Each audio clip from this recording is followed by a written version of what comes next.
In this lecture, we will be discussing about the analysis, synthesis and hybrid methods of CAD. The various methods used for designing objects using CAD software. So first one is the analysis method. As the name indicates, the analysis method uses computer only for the purpose of analysis. That is for solving mathematical equations only, for doing mathematical computations only the computer is used. And all the other works like decision making, selection of values for various parameters, etc. are done by the designer himself. So the choice of basic parameters, type of construction, etc. are done by the designer. So let us consider the design of a DC generator, a DC machine as an example. So before starting the design, we have to assume values for certain parameters like specific magnetic loading, specific electric loading, etc. So we know actually the values of these parameters lies in a certain range. They do not have a specific value. Their values actually lies in a certain range. So we have to take specifically a value for that. So that job, that is choosing the value of basic parameters, and then we have to decide the constructional types, how will be the construction of the poles, whether we have to use rectangular poles, circular poles or square poles, and which type of winding has to be used. So all these details has to be decided by the designer himself, and computer performs only the mathematical calculations. So the designer initially decides all these values, the basic parameters, value of the basic parameters he has to decide, then he has to decide the type of construction to be used. So all these things are decided by the designer, and he gives all these things as input to the computer. And there will be another parameters also. So when a customer demands a particular machine, he will give some specifications. So customer പറയുന്ന ആ specification base ചെയ്തിട്ടായിരിക്കും നമുക്ക് ആ machine design ചെയ്യേണ്ടത്. So that details also we have to give as input. The required output of the machine, the speed, the voltage, etc. All these things has to be given as input to the machine along with the value of parameters decided by the designer. The construction type of construction to be used, etc. are given as input to the computer. And computer performs only the mathematical calculations and it gives the result. So after getting the result, the designer has to check the result whether it is satisfactory or not. The designer has to critically examine the result to check whether the results are satisfactory or not. അതായത് customer പറഞ്ഞ specifications meet ചെയ്യുന്നുണ്ടോ എന്ന് check ചെയ്യേണ്ടത് ഡിസൈനറിൻ്റെ ജോലിയാണ്. So there will be some performance parameters that has to be checked, whether the efficiency is up to the required value, whether the power factor is okay, whether the cost is in an acceptable range. All these things has to be checked by the designer. And if the design is satisfactory, then the designer has to accept that particular design. And he has to go for physically manufacturing that machine. But if the results are not satisfactory, ഇപ്പോൾ കിട്ടിയ particular computer calculate ചെയ്ത് തന്ന ആ particular design വെച്ച് നോക്കുമ്പോൾ നമുക്ക് വേണ്ട performance specifications satisfy ചെയ്തിട്ടില്ല എന്നുണ്ടെങ്കിൽ, വേണ്ട എഫിഷ്യൻസി എത്തിയിട്ടില്ല, ടെമ്പറേച്ചർ റൈസ് എക്സീഡ് ചെയ്യുന്നു പോകുന്നു, അങ്ങനെയൊക്കെ വരുവാണെങ്കിൽ the designer has to make the computer to do the design process again. The designer അങ്ങനെ അപ്പോൾ വേറൊരു ഡിസൈൻ ചെയ്യണം. The computer has to make an alternate design. So ഇനി വേറൊരു ഡിസൈൻ ചെയ്യണമെങ്കിൽ the designer has to change the parameters, input parameters. ഇപ്പോൾ ഒരു design ചെയ്തു, ഇനി ഒരു അടുത്ത ഡിസൈൻ ചെയ്യണമെങ്കിൽ we have to make a change in the input parameters that we gave as an input to the computer. So as we have said earlier, the values of specific electric loading, specific magnetic loading, etc. has to be changed. നമ്മൾ നേരത്തെ പറഞ്ഞു അതിൻ്റെ values ഒരു റേഞ്ചിലാണുള്ളത്. നമ്മൾ അതിൽ convenient ആയിട്ടുള്ളൊരു value കൊടുത്തു. So ആ വാല്യൂ കൊടുത്തതുകൊണ്ടാവാം ഇപ്പോൾ കിട്ടിയ ഡിസൈൻ ഇങ്ങനെ ആയിപ്പോയത്. Now we have to change that values. ആ പർട്ടിക്കുലർ റേഞ്ചിൽ തന്നെയുള്ള വേറെ ഏതെങ്കിലും വാല്യൂസ് കൊടുക്കാം. So designer has to change that value and he has to give us input to the computer. Then the computer again does the calculations and give another design. So again the designer has to check whether it is satisfactory or not. And this process is repeated until the satisfactory design is obtained. So this is how analysis method works. So the computer has to do the calculations only, mathematical calculations only. Every other job is performed by the designer. The selection of parameters, the selection of type of construction, the decision making, except whether that design has to be selected or not. So decisions like that, everything is done by the designer. So here the programs used for analysis method will be very simple, because in the program we have to include only the mathematical equations. As the computer is doing only the mathematical calculations, we have to include the mathematical equations only. So programs will be simple and the method is very fast because the computer is doing the mathematical calculations. So this is the flowchart of analysis method. So start the program, then human decisions. So as we have said, the designer has to decide something, the value of basic parameters, type of construction, etc. And all of this, all the decisions of the designer as well as other parameters are given as input to the computer. Computer then performs the calculations. It calculates all the performance parameters and then gives the output. Now, this output has to be evaluated by the designer and he has to check whether the decision is okay. If yes, we can stop the process and go for actual design of the machine.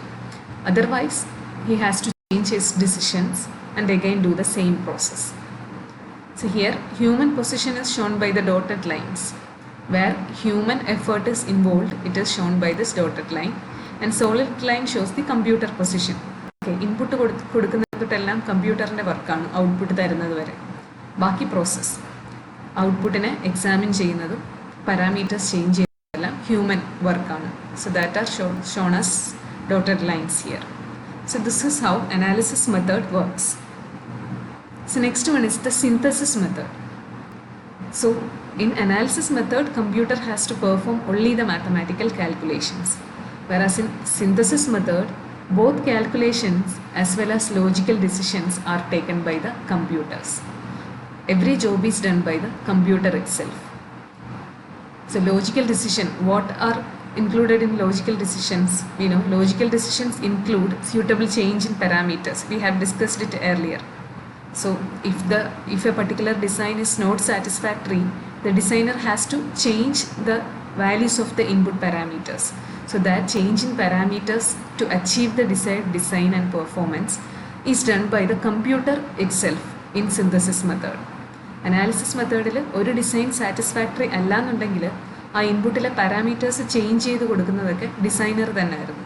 പക്ഷേ here the computer it self changes the value and then again performs the calculation. So and also after calculating the output, the computer itself can check whether that output is satisfactory. So whether the required performances are attained or not, whether the required efficiency is reached, whether the required power factor is reached, or if the cost is within an acceptable limit. All these factors the computer does itself. The computer itself calculates and check whether all these are satisfied or not. And if not, computer itself goes for adjusting the value of input parameters. So all the works are done by the computer in the synthesis method. But the problem of the synthesis method is that if it has to adjust the input parameters, we have to give an instruction to the computer for the same. അല്ലേ, computer ഇപ്പം design satisfactory അല്ല എന്നുണ്ടെങ്കിൽ input parameter change ചെയ്യണം. So we have to give that as an instruction in the program. അങ്ങനെ പ്രോഗ്രാമിൽ നമ്മൾ ആ modification വരുത്തിയാലേ കമ്പ്യൂട്ടർ അങ്ങനെ ചെയ്യുള്ളൂ. Similarly after calculating the output, it has to check whether the design is satisfactory. അങ്ങനെയാണെങ്കിൽ ആ ഡിസൈൻ സാറ്റിസ്ഫാക്ടറി ആണോ ചെക്ക് ചെയ്യാനുള്ള എല്ലാ കാര്യങ്ങളും we have to include in the program. ഇപ്പോൾ ഡിസൈഡ് വാല്യൂസ് ഓഫ് പാരാമീറ്റേഴ്സ് എല്ലാം കൊടുക്കണം. കമ്പ്യൂട്ടറിനോട് അത് ചെക്ക് ചെയ്യാനുള്ള കാര്യങ്ങൾ ഇൻസ്ട്രക്ഷനായിട്ട് ഇൻക്ലൂഡ് ചെയ്യണം. Due to that the program becomes very bulky and In the synthesis method, as both analysis and decision are done by the computer, the time required is very less. So we have said both are done by the computer, both analysis and decision making are done by the computer, so time required is very less. So this is the flow chart of synthesis method. So we can see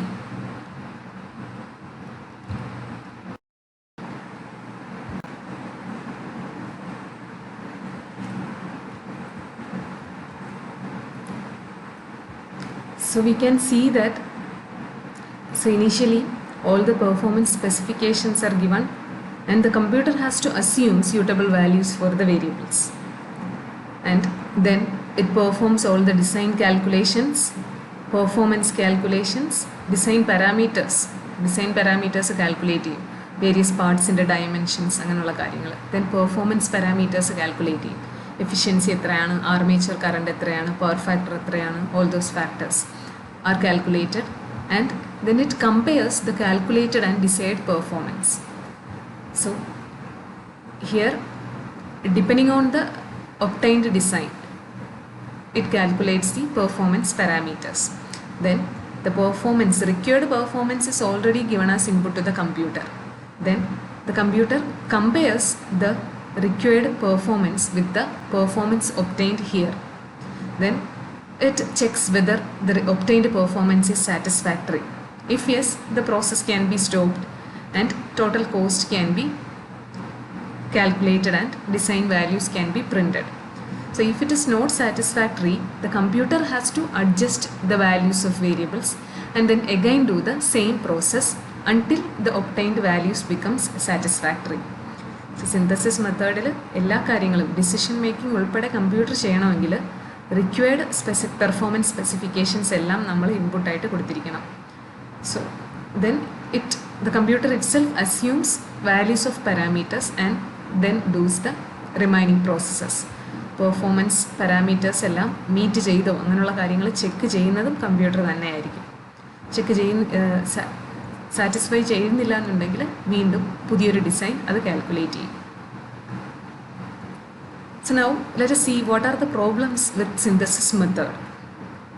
So one of the problem we have already discussed, as all these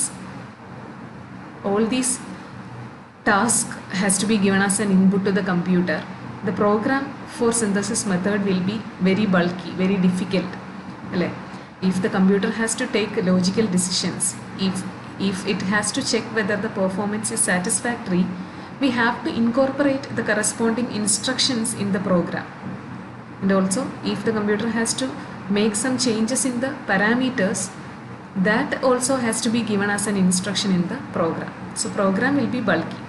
And in addition to that, the materials, that is for an electrical machine, the conducting, magnetic, insulating material that we are using changes with different machines. Similarly, the manufacturing techniques changes, specifications, etc. changes. So we have to always incorporate these changes in the program. So program so we have already taken the case of a DC machine as an example. So the value of specific electric loading and magnetic loading, for example, they are having values in a certain range. Okay. So ആ range material മാറുന്നതിനനുസരിച്ച് മാറും. Type of machine മാറുന്നതിനനുസരിച്ച് മാറും. So ഓരോ മെഷീനും ഓരോ range of values ആയിരിക്കും. അപ്പോൾ ഞാൻ വേറെ മെഷീൻ ഡിസൈൻ ചെയ്യുന്ന സമയത്ത് I have to make adjustments in the പ്രോഗ്രാമിൽ നമ്മൾ ആ റേഞ്ച് ഓഫ് വാല്യൂസ് ആണ് ഇൻപുട്ട് ചെയ്ത് കൊടുക്കുന്നത്. So for each machine I have to change that range of values. Then when the manufacturing techniques changes, some values that we assume also changes. Design of നമ്മൾ DC മെഷീൻ്റെ design ചെയ്യുമ്പോൾ നമുക്കറിയാം type of Paul change ചെയ്യുമ്പോൾ അതിൻ്റെ diameter and length of the machine will change. So similarly, when there are changes in these, in the material, manufacturing technique, specification, etc. changes, we have to incorporate that changes in the program. Similarly, specification also. We are designing a particular machine based on the customer specifications. ആ customer സ്പെസിഫിക്കേഷൻ്റെ ബേസിസിലായിരിക്കും finally machine performance parameter meet ചെയ്തോന്ന് check ചെയ്യുന്നത്. So ഓരോ കസ്റ്റമറും തരുന്ന ഓരോ specification ആയിരിക്കും. അപ്പോൾ ഫൈനലി ആ പെർഫോമൻസ് പാരാമീറ്റർ എഫിഷ്യൻസി ഒക്കെ മീറ്റ് ചെയ്തോ എന്ന് ചെക്ക് ചെയ്യുന്ന ആ പോർഷനിൽ ആ വാല്യൂസ് ചേഞ്ച് ചെയ്യും, സ്പെസിഫിക്കേഷൻ ചേഞ്ച് ചെയ്യുന്നതിനനുസരിച്ച്. So every time these changes has to be incorporated in the program. Next one is, when a machine is to be designed, there are many parameters to be considered in the design procedure. And hence, to get an optimized design, there may be so many combinations of parameters which can cause different logical decisions and bulky programs. So, നമ്മൾ ആദ്യം പറഞ്ഞായിരുന്നു optimization of design. CAD can produce an optimized design. It can produce a best design. So, if we have to get the best design, we have to make a number of alternate designs. അപ്പോൾ എങ്ങനെയാണ് different designs കിട്ടുന്നത്? By changing the input parameters. So അങ്ങനെ change ചെയ്യുന്ന designs, there will be a number of such designs. There will be different combinations of parameters to get different designs. So അങ്ങനെ കിട്ടാനുള്ള കാര്യങ്ങളെല്ലാം നമ്മൾ ഈ പ്രോഗ്രാമിൽ ഇൻക്ലൂഡ് ചെയ്യണം. ഓരോ പാരാമീറ്ററും വേരി ചെയ്ത് ഡിസൈൻ കിട്ടണം. സ്പെസിഫിക് ഇലക്ട്രിക് ലോഡിങ് വേരി ചെയ്യുമ്പോൾ കറസ്പോണ്ടിങ് ആയിട്ട് സ്പെസിഫിക് മാഗ്നറ്റിക് ലോഡിങ്ങും വേരി ചെയ്താൽ ഒരു പർട്ടിക്കുലർ ഡിസൈൻ ആയിരിക്കും കിട്ടുന്നത്. ഈ സ്പെസിഫിക് ഇലക്ട്രിക് ലോഡിങ് മാത്രം വേരി ചെയ്ത് നമുക്ക് കുറേ ഡിസൈൻസ് കിട്ടും. സ്പെസിഫിക് മാഗ്നറ്റിക് ലോഡിങ് മാത്രം വേരി ചെയ്ത് കുറേ ഡിസൈൻ കിട്ടും. ഇത് രണ്ടും ഒരുമിച്ച് വേരി ചെയ്ത് കുറേ ഡിസൈൻ കിട്ടും. അതുപോലെ ഈ പറഞ്ഞ രണ്ട് പാരാമീറ്ററും അതേപോലെ പോളിൻ്റെ കൺസ്ട്രക്ഷനും ഒരുമിച്ച് വേരി ചെയ്താൽ ഒരു ഡിസൈൻ ആയിരിക്കും കിട്ടുന്നത്. So there are different combinations of decisions. So അതൊക്കെ ഈ കമ്പ്യൂട്ടറിന് ഒറ്റയ്ക്ക് ചെയ്യാന്ന് പറഞ്ഞാൽ it is very difficult. So all these have to be incorporated in the program as instructions. So program becomes very bulky. So next one is the hybrid method. So as the name itself indicates, the hybrid method will be a combination of two methods. That is the combination of analysis method and synthesis method. So we know that in analysis method, only mathematical calculations are done by the computer, and in case of synthesis method, both mathematical calculations as well as decision making is done by the computer. And analysis method ilappo disadvantage varunathu synthesis method nekkalum korchudi slower aayirikkum, as the designer has to do the rest of the jobs. പക്ഷേ synthesis മെത്തേഡിലാണെങ്കിൽ ഈ എല്ലാ കാര്യങ്ങളും computer തന്നെ ചെയ്യണമെങ്കിൽ program is very difficult and bulky. So in order to make a compromise between the two, we are using hybrid methods. And in hybrid methods, logical decisions are partly taken by the designers and partly by the computers. So നമ്മൾ പറഞ്ഞു program used for synthesis method will be very bulky, അല്ലേ? All decision making has and all change of parameters etc. has to be incorporated in the program, and there will be different combinations of change of parameters. So അതൊക്കെ ചെയ്യണമെങ്കിൽ that program should be made, that program should be written by a person having a very good technical knowledge, experience etc. And this may involve huge investments and sometimes it will be complicated. So that is why we are going for an alternate method, that is hybrid method, where all the calculations are done by the computer, same as in the analysis method, but not all the logical decisions are taken by the computer. The logical decisions are partly done by the computer and partly by the designer. By using both the methods together means that the computational work can largely be done by the computer programs, and some design decisions are taken by the designers. So this will reduce the complication of design programs. Thus both analysis and synthesis methods can be involved. നമ്മൾ പറഞ്ഞതുപോലെ തന്നെ എല്ലാ mathematical കാൽക്കുലേഷൻസും computer തന്നെ ചെയ്യും, same as in the analysis method. പക്ഷേ എല്ലാ logical ഡിസിഷൻസും computer അല്ല ചെയ്യുന്നത്. The logical decisions which require more attention or very complicated instructions are done by the designers, and the logical decisions which can be easily done or less effort is required for including that as an instruction in the program are done by the computers. എല്ലാ logical ഡിസിഷനും computer അല്ല, easy ആയിട്ടൊരു പ്രോഗ്രാമായിട്ട് ഇൻസ്ട്രക്ഷനായിട്ട് include ചെയ്യാവുന്ന logical decisions കമ്പ്യൂട്ടറിന് കൊടുക്കും. പക്ഷേ ആ പ്രോഗ്രാമിൽ ഇൻക്ലൂഡ് ചെയ്യാൻ ഡിഫിക്കൽട്ടായിട്ട് വരുന്ന ലോജിക്കൽ ഡിസിഷൻസ് ഡിസൈനർ തന്നെ എടുക്കും. So this is all about the analysis, synthesis and hybrid methods of CAD.